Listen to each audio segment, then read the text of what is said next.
আপনার এক একটা প্রশ্নের উত্তরে আমি আমার অনেক প্রশ্নের উত্তর অগ্রিম পেয়ে যাচ্ছি। আপনার একাধিক গল্প উপন্যাসে আমাদের এই আগামী পৃথিবীতে এক বিবাহহীন সমাজের উত্থানের আভাস রয়েছে। নিঃসন্দেহে এটি একটি আশঙ্কার বিষয়। বর্তমানে চারিদিকে বাস্তবিকভাবেই তা যথেষ্ট আলামত দেখা যাচ্ছে। তবে আবার বরাবরই আপনি আপনার লেখাতে শেষ পর্যন্ত পজিটিভ চিন্তাভাবনারই বহিঃপ্রকাশ ঘটিয়ে রাখেন। তবুও আমার প্রশ্ন হচ্ছে, সার্বিকভাবে বর্তমান সভ্যতা যে পথে ধাবিত, তার মধ্যে কি কোনো আত্মবিধ্বংসী উপাদান আপনার দৃষ্টিগোচর হয়? আর এর উত্তর যদি হাঁ-বাচক হয়, তবে তা থেকে আমাদের এই পরিত্রাণের বাস্তব উপায়গুলি কি বলে আপনি মনে করেন? এটাও খুবই ভালো প্রশ্ন, এবং এই প্রশ্নটা মানে বুঝতে পারি যে মানুষের জীবন যন্ত্রণা এবং মানুষ যা দেখছে তার সঙ্গে মানুষের যে একটা অবনিবনা হচ্ছে তাই থেকে আসছে, এবং এটা আমাকেও তাড়িত করে। একটা কথা বলি যে সেটা, মানুষ তো আগে বিবাহহীন সমাজেই বাস করত, তখন তো বিবাহ ইনস্টিটিউশনটা ছিল না। কিন্তু মানুষ দেখলো যে বিবাহহীন জীবন থেকে কতগুলো গণ্ডগোল হচ্ছে। একটা হচ্ছে তার ওই জেনেটিক রিজেনারেশনে কতগুলো অসুবিধা হবে, আর দ্বিতীয় কথা হচ্ছে যে মানুষ ইনসিকিউর হয়ে যাচ্ছে। বিবাহহীনতা মানে হচ্ছে ইনসিকিউরিটি, অর্থাৎ তার কোনো ঘর নেই, সংসার নেই। মানুষ যখন সংসার স্থাপন করলো তখন দেখা গেল যে সেখানে একাধিক স্ত্রী বা একাধিক স্বামী নিয়ে ঘর করা যায় না, ওখানে একটা অসুবিধা আছে।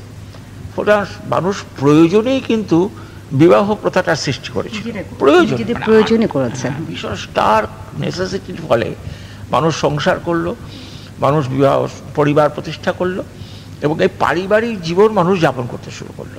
অর্থাৎ পরিবারটা ওয়াজ আটার নেসেসিটি, এবং এটা এখনও নেসেসিটি আছে। যে কারণে আমরা দেখি যে এই যে আজকাল যেটা হচ্ছে যে লিভিং টুগেদার, এটাও কিন্তু এক ধরনের বিবাহ, মানে এটাও বিয়েই। কিন্তু এই বিয়েটার মধ্যে কি দুজনের মধ্যে একটা পাটোয়ারি বুদ্ধি কাজ করছে, যে আমরা পরস্পরের কাছে বাঁধা পড়বো না এই কারণেই যে ছাড়াছাড়ি হলে মুশকিল, পরস্পরকে কম্পেনসেশন দিতে হবে, দিতে হবে, খোরপোশ দিতে হবে বা ওই ধরনের। সুতরাং তারা করছে কি, ওই আইনকে ফাঁকি দেওয়ার জন্য বা ঝামেলা এড়ানোর জন্য ওই রকম একটা জীবনযাপন করছে। তবে আজকাল বিদেশেও দেখা যাচ্ছে যে লিভিং টুগেদার করলেও কিছু আইন কানুনের ব্যাপার আছে। লিভিং টুগেদার করলে যে পার পাওয়া যাবে, পরস্পরকে ছেড়ে চলে যাওয়া যাবে, তা কিন্তু নয়। আর নারী পুরুষের সম্পর্কটা যদি এই হয় যে তোমাকে ভালো লাগছে না, আমি তোমাকে ছেড়ে চললাম, তাহলে তো এই সমাজে যে অফসোর্সগুলো, ভারসাম্যহীনতা দেখা বা ছেলেপুলেগুলো, সন্তান যে সেই সন্তান কিন্তু ভালো হবে না। সন্তানের কিন্তু নানা রকমের কি বলবো, ওই রকম ডিপ্রেশন থেকে শুরু করে নানা রকম জিনিস জন্মাবে। কেননা সে মাকে হয়তো চায়, বাবাকে হয়তো চায়, কিন্তু মা বাবা দুজনকে না হলে তার চলে না, তার দুজনকে নেসেসিটি, দুজনকে তার প্রয়োজন হয়। যাই হোক, এই সমস্ত বুঝে সুঝে আমি বুঝলাম যে বিবাহহীন সমাজ একটা হয়তো মানুষ ভাবছে, কিন্তু সে আবার ওই জঙ্গলের রাজত্বে ফিরে যেতে চাইছে, আদি মানুষের পর্যায়ে যেতে চাইছে। সেটা যদি সে যায় তাহলে সে খুব ভুল করবে, এটা সুইসাইডাল ভুল। এটা আমি মনে করি এটা খুব ভুল হবে, সেটা খুব ভুল হবে। শীর্ষেন্দুদা, আপনার ব্যক্তিগত জীবন সম্পর্কে এবার একটু প্রশ্ন করবো আমি জানি এক সময় আপনি খুব মানসিক অবসাদে ভুগছিলেন, তো এই মানসিক অবসাদ থেকে আপনি কিভাবে পরিত্রাণ পেলেন, এটা সম্বন্ধে একটু বলবেন কি? হ্যাঁ, মানসিক অবসাদ মানে সে একটা এমনই সাংঘাতিক একটা ডিপ্রেশন বা মেলাঙ্কলিয়ায় আমি চলে গিয়েছিলাম। বারংবারই গেছি জীবনে, বেশ কয়েকবার আমার এই মেলাঙ্কলিয়া হয়েছে।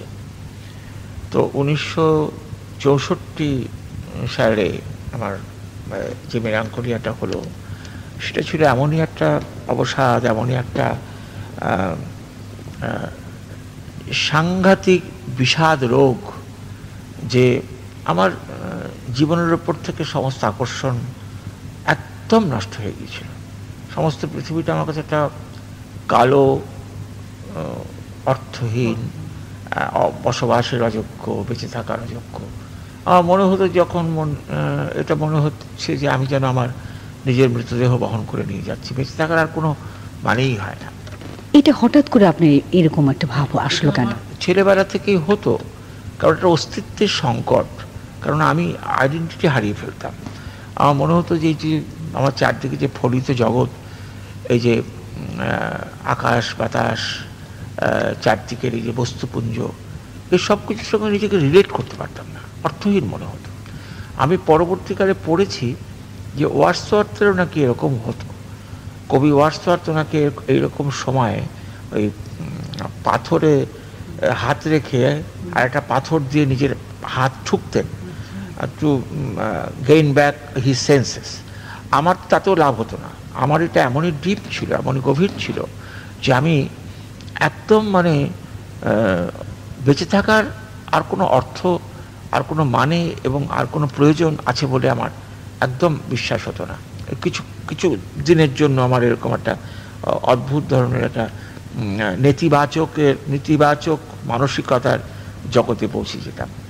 1964 সালে যেটা হলো সেটা আমার এমনই একটা দুর্মর একটা অবসাদ হয়েছিল যে তখন আমি সিদ্ধান্ত নিলাম যে আমি নিজের জীবন শেষ করে দেবো, আর বেঁচে থাকার কোনো মানেই হয় না। এরকম একটা সিদ্ধান্ত নিয়েছিলেন? হ্যাঁ, খুব স্থির সিদ্ধান্ত, এবং এই সিদ্ধান্তটা নিয়ে আমি একটা রিলিফ পেয়েছিলাম, একটা আরাম বোধ হয়েছিল। যাই হোক, আমার হাতে একটা পথ আছে, আমার নিজের মৃত্যুটা তো আমার একটা মস্ত বড় ওয়ে আউট। আমি এই জীবন বহন করতে পারছি না, সুতরাং ঠিক আছে, আমি এই জীবনটা শেষ করে দিই, আর বেঁচে থাকবো না, এরকম একটা অবস্থায় পৌঁছে গিয়েছিলাম। কিন্তু সেই সময় একটা অদ্ভুত যোগাযোগে আমি ঠাকুর অনুকূল চন্দ্রের কাছে নীত হলাম। আমি তার কাছে গেলাম, আমার এক বন্ধু আমাকে নিয়ে গিয়েছিল। তার কাছে যখন গেলাম, যাওয়ার পরে আমি আমার জীবনে একটা অদ্ভুত অভিজ্ঞতা হলো যে এরকম একজন মানুষ যে থাকতে পারে মনুষ্য শরীরে, এরকম একটা অদ্ভুত এথেরিয়াল প্রেজেন্স, যেন একটা তিনি মনুষ্য শরীরেই রয়েছেন, কিন্তু মানুষের অবয়বে এটা যেন একটা অন্য জগৎ থেকে আসা একজন কেউ, যার চোখ মুখ ভাব, যার অস্তিত্বের তরঙ্গ আমাকে সম্পূর্ণ অন্য একটা জগতের বার্তা আমাকে দিল। যদিও আমি খুব নাস্তিক ছিলাম বলে, কিছুই ঈশ্বর গুরু কিছুই মানতাম না বলে আমার প্রথম তাকে অবিশ্বাস হয়েছিল ঠিকই, কিন্তু অবিশ্বাসের চেয়েও বড় হলো সেটা হচ্ছে তিনি আমাকে যেন একটা হিপনোটিক আকর্ষণ করতে লাগলেন। তখনও মানুষটার জীবনের দর্শন কি জানি না, উনি কি করতে পারেন জানি না, উনি কীরকম সাধু বা কীরকম ধর্মের কথা বলেন তা কিচ্ছু জানি না, কিন্তু শুধু তাকে দেখিয়ে আমার মনে হলো যে he is very very very powerful, এত শক্তিশালী তাকে মনে। তখন তার বয়স কিন্তু 77-78 মতো, শরীর ভাঙা চোরা, খুব সুপুরুষ ছিলেন, কিন্তু তখন আর সেই ভাঙাচোরা শরীরের যে রূপটা রয়েছে এই পর্যন্ত, বয়স তো হয়ে গেছে, এটা বোঝাই যায়। হ্যাঁ, তো এই ঠাকুরের কাছে গেলাম এবং সমস্ত অবিশ্বাস সত্ত্বেও আমি তার কাছে দীক্ষা নিলাম। এই যে দীক্ষা গ্রহণ, এটা আমার জীবনে আমার সবচেয়ে এটা গুরুত্বপূর্ণ ঘটনা আমার জীবনে। এত ইম্পর্টেন্ট আর কিছু ঘটেনি, কারণ এই দীক্ষা গ্রহণ করার পরে আমার জীবনটা একদম পাল্টে গিয়েছিল, একদম অন্য খাতে বলা যেতে পারে এটা পুনর্জন্ম, নিউ লিজ অফ লাইফ। আমার দীক্ষা পূর্ববর্তী জীবন আর দীক্ষার পরবর্তী জীবনের মধ্যে একটা আকাশ পাতার পার্থক্য হয়ে গিয়েছিল। তো এই যে আমি যে তার দীক্ষা নিলাম, এর সঙ্গে সঙ্গে আমার ওই ডিপ্রেশনটা গেল, মানে ওই চিন্তাটা গেল না। ওইসব যে চিন্তাগুলো আমাকে ডিপ্রেসড করে দিত, সেই চিন্তাগুলো আমি করছি, তখন আমি আর ডিপ্রেসড হচ্ছি না।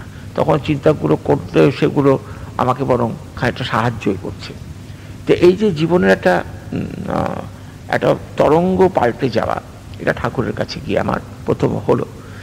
কাজে এই অবসাদ থেকে আমি মুক্তি পেলাম, এটা বললে ঠিক বলা হবে না।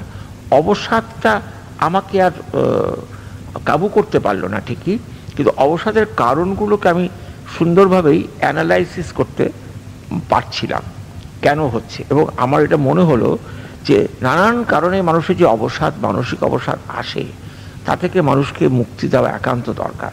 আমার মতো আমি যেটুকু ক্ষমতা বা যেটুকু বৈশিষ্ট্য আমার আছে, তাই দিয়ে আমি চেষ্টাটা করি।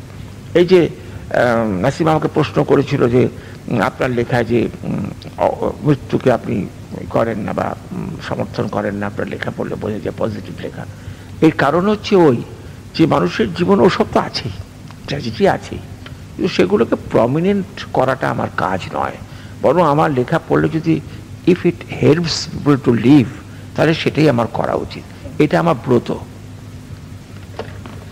এটা যে আমাদের কত বড় একটা পাওয়া, আপনার এই কথা থেকে সত্যি আমি অত্যন্ত অভিভূত হয়ে পড়ছি। আপনি এরপরে আর কি প্রশ্ন করবো আমি ঠিক বুঝতে পারছি না।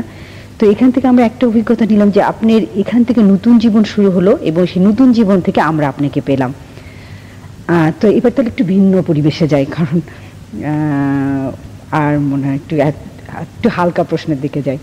আপনার অনেক গল্প আর উপন্যাসে আমরা আধিভৌতিক একটা ব্যাপার স্যাপার লক্ষ্য করি সবসময়। কখনো সেটা হয় ব্যঙ্গাচ্ছলে, আবার কখনো বা সেটা হয় রূপকার্থে।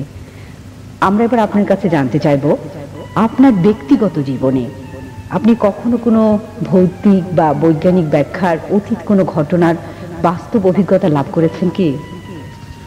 হ্যাঁ, এটা লোকে বিশ্বাস করবে না, কিন্তু আবার করেও আজকাল অনেকেই।